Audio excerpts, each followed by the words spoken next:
I decided to bring some of the men in my family together to talk about what's going on in our country. Like, I never thought in a million years that I'd live to see anybody, let alone a man of color, hanging from a tree. I never thought in a million years I'd see an officer of the law for 8 minutes and 46 seconds hold his knee on a man's neck and murder him, not in secret, not behind closed doors, not hanging from his jail cell like Sandra Bland, but in the middle of the street, in the middle of the day, where everybody could see it. That shattered what I believe to have been the past. George Floyd's murder not only reminded me of the evil that's in the world we live in, but it reminded me to think back on the sit-ins that my grandmother sat in. The people before me in my family that worked as slaves. Did it mean something? The sacrifices they made, did it matter? Or are we just reliving history for the sake of reliving history? And to be very honest, I'm a believer. I believe in God, but then my question even to God was, what do we do to be respected as humans as opposed to cattle? You slaughter cattle. We're not cattle, we're African American men and women that have lives, that have purpose, and what we do, it matters. I just kept thinking about how I felt having a brother, having a son, having a brother-in-law, having nephews, having a god brother, and if something were to happen to them, how would I explain that to my nieces? How would I explain that to my mom? How would I explain that to my dad? How would I explain that? And then it clicked in my mind, well, I wonder how they feel about it. Because Adrienne, you know what? You're a black woman, so you're afraid for them, but how does it feel to be the hunted? Tell me how you feel when you hear and you see what happened to George Floyd. I mean, at some point, it goes from the question of like why to now I know why, so what made you this way? Like, because you don't just wake up and hate someone that much.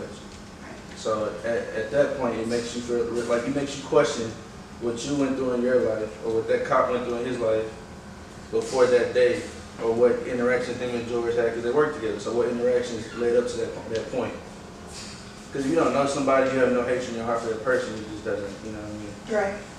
You don't have that kind of, you have that intention. Right. And you would do something with those kind of intentions. It's crazy. Right. Anybody else? How you felt, Mike? I thought it was really, really wrong for somebody to sit on a man's neck for that long.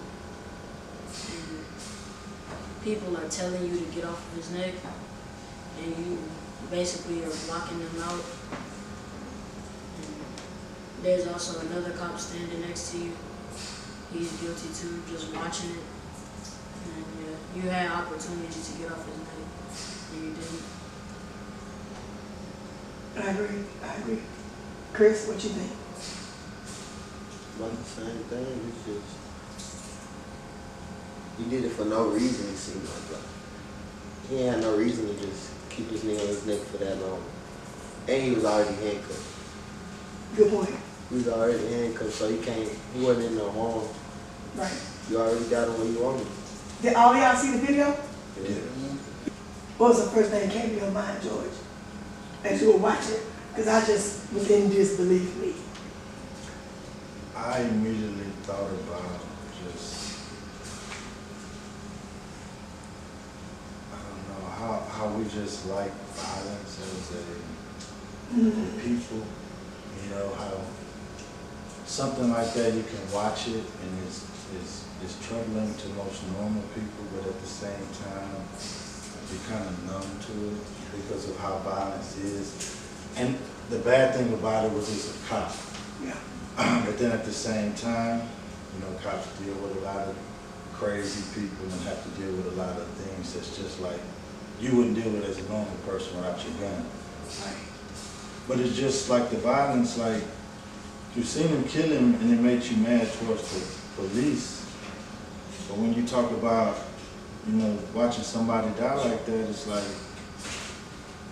you see things on YouTube, World Star, like every day. You see packs of kids jumping on one dude and they beating him to a pulp till he, you know, passed out. And you think about his mom having to see that, you know. So you see different forms of violence.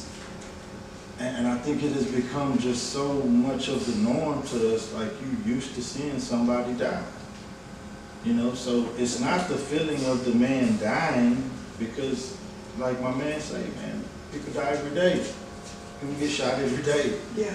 But it's like, did you have to kill him? Like you said, what was in your heart? Yeah. You know, you knew this man was finna die. Yeah. You know, like, so, I don't know. It's a mixed feeling. It's a real mixed feeling because we take life for granted as it is, and we scream Black Lives Matter.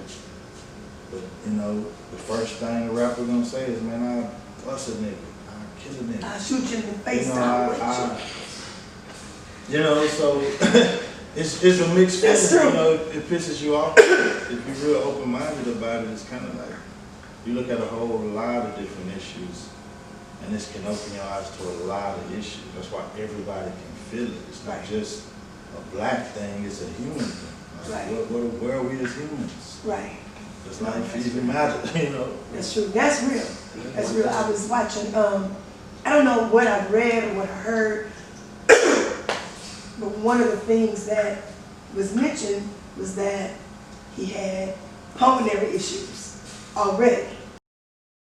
When I read it, the person that was sitting there with me when I saw it, I remember I stopped and I said, that alone was painful. Because right now, I am battling a pulmonary issue. And so one of the things that I can't just naturally do is lay flat. Laying flat for me, well, you might as well put a plastic bag on my head. I cannot lay flat. So for him to lay flat, all I had to do was lay him down. And he couldn't breathe. And so like you say, being desensitized to just humanness, being desensitized to each other's afflictions, being desensitized to what we go through individually in our lives. I do think that we're living in a state where our world has become desensitized. Ben, did you see the video? Right.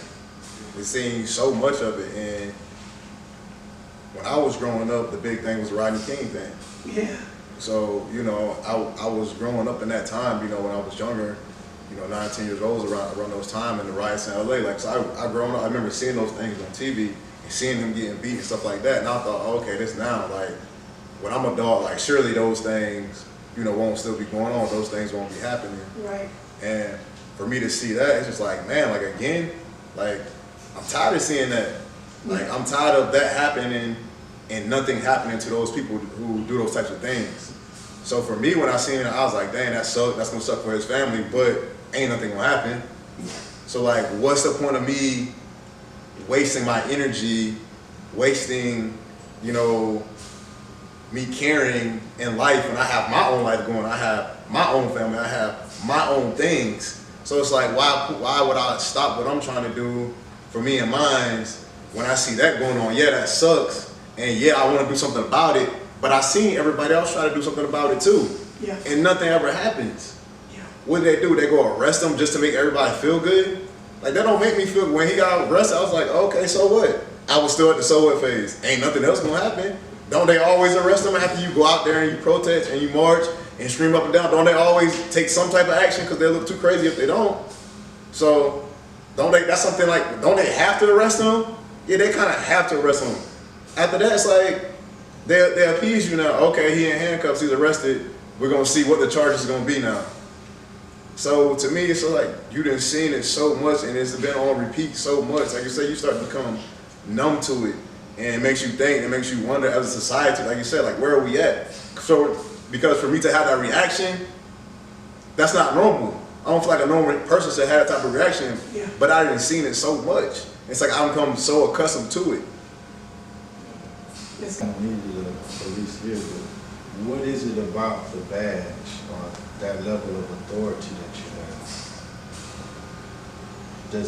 Does it, you know, like you say, dehumanize you? Does it make you feel like you're immortal or you're, you know, more than a human to us that's just out here? Because every time I never seen a lawman, I get nervous. yeah. Pull next to one, I get nervous. Tags good, got insurance, all that, I'm still nervous. Lawman talk to you, you're nervous for no reason. It's like you're talking to a bully out there.